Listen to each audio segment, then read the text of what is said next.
கர்த்தருடைய பரிசுத்த நாமத்திற்கு மகிமை உண்டாவதாக. யோவான் 14ஆம் அதிகாரம் 14வது வசனம்.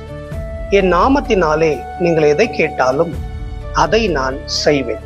ஆம் தேவ பிள்ளைகளே, இன்றைக்கு ஆண்டவராகிய இயேசு கிறிஸ்து மிகப்பெரிய ஒரு அனுமதியும் ஒரு ஆசீர்வாதத்தையும் கொடுக்கிறார் நமக்கு. இந்த உலகத்தில் உள்ளவர்களிடத்துல நாம் போய் கேட்போமானால் எதையும் உடனே நாம் பெற்றுக்கொள்வது கிடையாது. சில நேரங்களிலே பெற்றுக்கொள்வதும் முடியாது. ஆனால் பரிசுத்த தேவன் சொல்லுகிறார், என் நாமத்தினாலே நீங்கள் எதை கேட்டாலும் நான் செய்வேன் என்று சொல்லி. ஏன் தெரியுமா?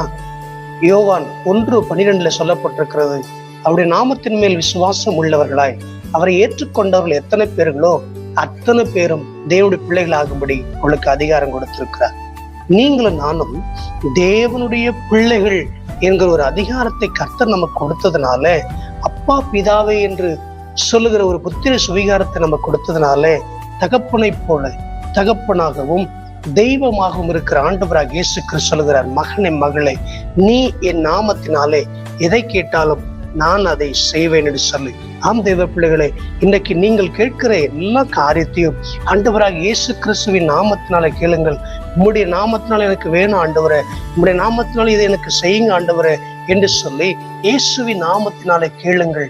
இன்றைக்கு ஆண்டவர் சொல்லுகிறார், என் நாமத்தினால் நீங்கள் எதை கேட்டாலும் அதை செய்வேன் என்று சொல்லி இன்றைக்கு கேளுங்கள்.